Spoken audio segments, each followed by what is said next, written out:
하늘들의 다스림과 하나님의 경륜과 하나님의 움직임 안에서 보배롭고 으뜸이신 분인 탁월하신 그리스도. 1주 4일 아침의 누림. 다니엘서 10장 5절로 6절. 그때에 내가 눈을 들어 바라본즉 한 사람이 세마포 옷을 입었고 허리에는 우바스 순금띠를 띠었더라.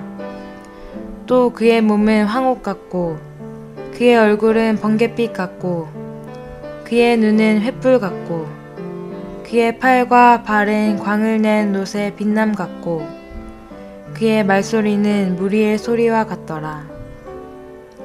땅 위에 한 사람 다니엘은 이스라엘의 운명 곧 이스라엘의 장래를 깨닫고자 그의 마음을 굳게 정하였다. 그는 20하루 동안 그렇게 마음을 굳게 정하였다.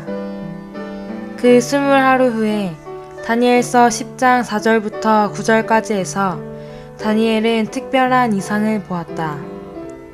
이 땅에서의 하나님의 움직임의 중심과 전부이신 탁월하신 그리스도께서 다니엘의 감상과 위로와 격려와 기대와 안정을 위해 그에게 나타나셨다. 오늘의 읽을 말씀. 하나님은 뛰어난 한 사람을 다니엘에게 계시하셨다. 다니엘은 이분이 메시아이셨다는 것을 알지 못하였을지도 모르지만 나는 다니엘이 이분이 사람이신 주님이시라는 것을 깨달았으리라 믿는다. 그 사람은 여호와이셨을 뿐만 아니라 사람이 되신 여호와이셨다. 우주 가운데 3일 하나님께서 사람이 되셨다는 사실이 있다. 이것은 마태복음과 누가복음에서 계시된다. 그러나 창세기 18장에서도 세 사람이 아브라함에게 왔을 때 세 사람 중에 예수님이셨던 한 분이 있었다. 그분은 아브라함을 방문하기 위해 사람으로 오셨다. 다니엘서 10장에서 이 사람이 다니엘에게 나타나셨다.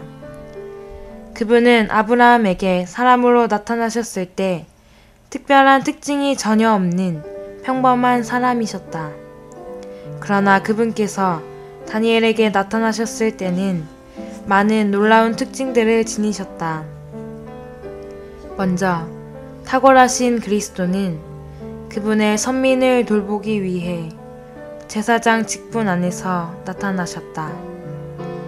이 제사장 직분은 세마포 겉옷으로 상징된다. 그분은 싸우기 위한 갑옷이 아닌 구약의 제사장 의복인 세마포 겉옷을 입으시고 다니엘에게 나타나셨다.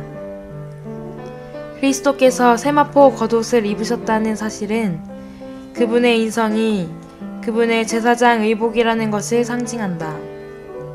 다니엘서 10장의 때에 하나님의 중심과 전부이신 그리스도 자신이 포로로 잡혀간 이스라엘 자손들을 돌보는 제사장이셨다. 그분은 그분의 인성 안에서 포로로 잡혀간 하나님의 백성을 돌보는 제사장이시다. 둘째로 그리스도는 모든 사람을 다스리는 왕의 직분을 가지시고 다니엘에게 나타나셨다. 띠는 강하게 하기 위한 것이다. 그리스도의 왕의 직분인 세마포가 아닌 순금으로 상징된다. 그분의 제사장 직분은 인간적인 반면 그분의 왕의 직분은 신성하다. 더 나아가 하나님의 백성이 귀하게 여길 수 있도록 그리스도는 황옥 같은 그분의 몸으로 상징되는 것처럼 그분의 보배로움과 존엄함 가운데서 나타나셨다.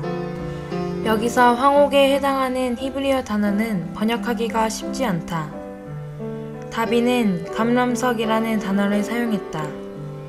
황옥에 대한 히브리어 단어는 청록색이나 황색빛의 보석을 가리킬 수도 있는데 이것은 태양 대신 그리스도께서 신성하시고 생명으로 충만하시며 하늘에 속하신다는 것을 상징한다. 더 나아가 그리스도는 사람들에게 빛을 비추시기 위해 그분의 광채 가운데서 나타나셨다. 그분의 광채는 번갯빛 같은 그분의 얼굴로 상징된다. 살피고 심판하기 위한 그리스도의 빛 비추시는 시선은 횃불 같은 그분의 눈으로 상징된다. 그리스도는 그분의 일과 움직임의 빛남 가운데서 나타나시어 사람들에 의해 시험받으시고 사람들을 시험하셨다. 그분의 일과 움직임의 빛남은 광을 낸 놋의 빛남과 같은 그분의 팔과 발로 상징된다. 예표론에서 놋은 하나님의 심판을 상징하는데 하나님의 심판은 사람들을 빛나게 한다. 하나님의 심판은 일종의 시험이다. 그리스도는 하나님께 심판받고 시험받으셨으며 하나님의 시험과 심판은 그분을 빛나는 놋과 같이 빛나게 하셨다. 그러한 그리스도는 다른 사람들에 의해 시험받으셨고 또한 다른 사람들을 시험하신 분이시다. 마지막으로 그리스도는 백성을 심판하시기 위하여 그분의 강한 말씀하신 가운데서 다니엘에게 나타나셨다. 그분의 강한 말씀하심은 무리의 소리와 같은 그분의 말소리로 상징된다. 다니엘이 본 그리스도는 그러한 분이셨다. 그분은 보배로우시고 소중하시며 완전하시고 온전하시다. 사람으로서 그분은 하나님의 경륜을 수행하는 하나님의 움직임의 중심과 전부 자체이시다. 그분은 이와 같이 보배로우시고 밝으시며 빛나시고 빛을 비추시며 시험하신다. 제사장으로서 그분은 우리를 돌보시며 왕으로서 그분은 우리를 다스리신다. 그분은 얼마나 놀라우신가.